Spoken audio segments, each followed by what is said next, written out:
And so we went through that process, and I ended up getting invited to speak at TEDx Cardiff. Now, people listening to this, you need to understand that I was once invited to go and do a TEDx talk at Antwerp in Belgium, and it was canceled like, I want to say a couple of months before the event. And that was really embarrassing because I told the whole world and everybody that I was going to give a TEDx talk and my life was made. And then I looked like a total fool to having to contact everyone and said, actually, it's been canceled. It wasn't even that it was canceled. It was that they realized they had too many coachy type speakers. And so they dropped me, which is even worse. It's even more embarrassing, right? Because you're like, oh my God, I didn't even make it like the cut. So anyway, so I get invited to this TEDx Cardiff talk and I am like, okay, I think I know what the talk is.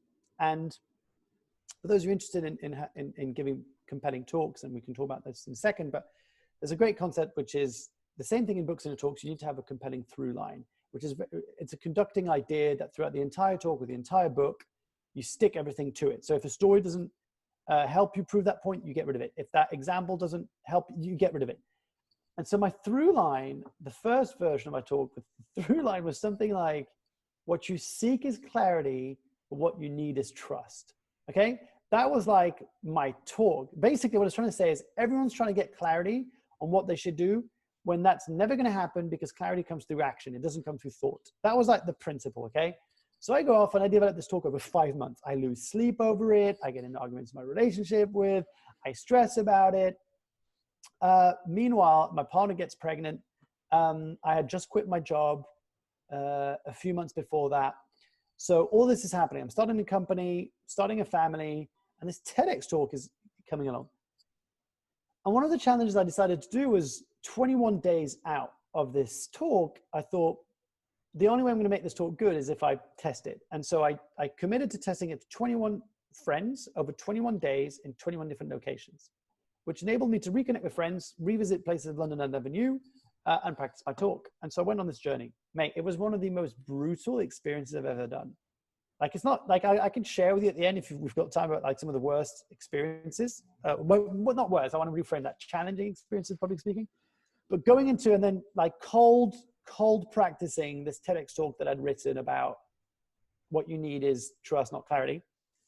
You know, I'd be delivering 60 minutes of this talk and then I'd get blank faces, or I'd get like this really awkward feedback, or yeah, kind of like that. And I just hated it. Every time I gave it, it was like more and more awkward, and I wasn't into it. 10 days before the actual event, so it must have been around the 12th of April, 2017. I'm like, oh, that was it. That was it. I practice the talk with Alex from the Speak Accelerate thing. And he takes me to Hyde Park Corner, and he gets me to practice it in the Hyde Park Corner in front of him, and everybody's walking by. And I'm practicing it, and I see his face. Like, Alex has got a very good poker face. And he's kind of looking at me. And I go, wait, before you give me feedback, there's actually this other talk that I've been thinking about that I really want to talk about. No way. And I start going into it. And it was basically about how I'm tired of all this BS. I don't know how much I can swear on this podcast, but all this BS. Yeah, you can. Okay. All this bullshit around entrepreneurship and how like how amazing it is and how much more freedom or life or, you know, all this stuff. The holy grail of happiness is entrepreneurship, when in fact, it's one of the hardest things you'll ever do in your life. And it's a crazy adventure to go in when you know that 80% of people fail, you know, all this stuff. And I give this talk and he goes, that's your talk. Forget, like, that's what you need to do. And so 10 days out, I scrapped everything I'd worked on for 5 months. And I had to reconstruct everything. And that was a crazy journey, man. Cause like in 10 days I had to rewrite the whole thing.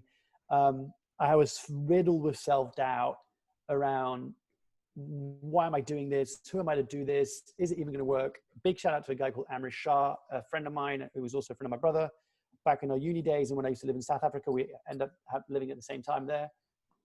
And he's amazing because he's a character. He's a performing type.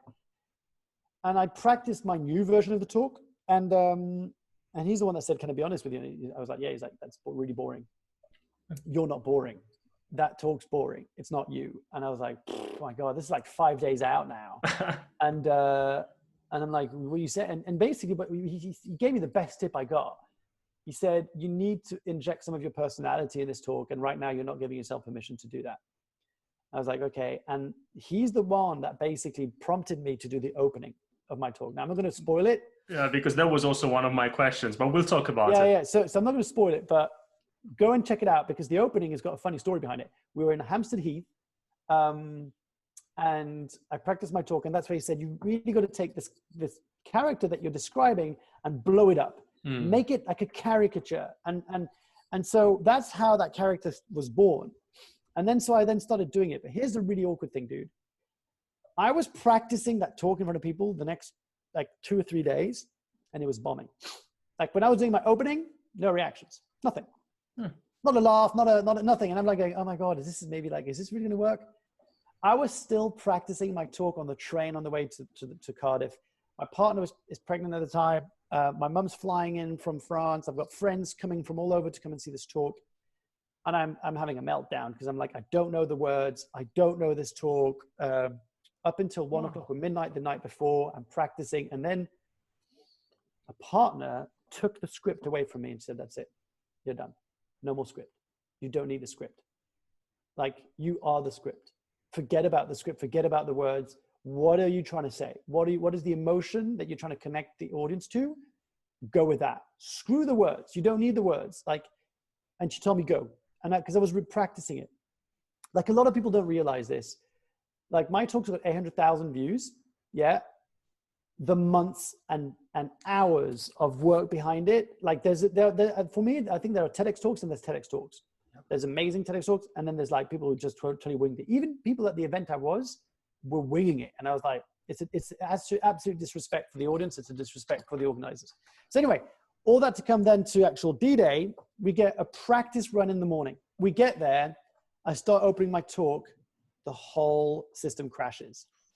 The presentation crashes, my deck crashes, the lights crash, everything. This is halfway through my thing. And I'm like, worst comes to worst, I don't think anything's going to be worse than this tomorrow or later today, right? And so then I get to the stage, my friends are coming in, like clients have flown in, really special buzzing moment. I'm in the stage, I'm sitting there and I'm singing, I know my time's coming and my time's coming. And the hilarious thing, for those of you who are going to go watch my talk, this will give you some context. The talk before my talk was all about how you should quit your job and follow your dreams and go and start your business. Okay. And I'm sitting on the aisle, like on the corner of the, whatever you call it, on the backstage going, wow, well, this is going to be awkward because my talk is going to be a very different flavor. And then I get on stage and I always remember this. I mean, it went like that. Honestly, it felt like a split of a second, the whole experience. Side note, for those of you about to give a TEDx talk or a talk with that kind of side, whether that's online or in person, pause at the end, soak it in, make an exit. So I get on stage and I deliver the first line and the audience laughs. Yeah. And I'm like, oh shit. It's working. It's working, yeah. And you can ask my partner, she'll tell you that moment is the moment she relaxed. Because she knew I had it. And then, you know, I made a few mistakes and there's a few things that like, you know, I could criticize myself about, but honestly, it felt like a split of a second and I could have never imagined the impact that talk had, the movement it kind of started, everything, how my business, everything would have changed after that.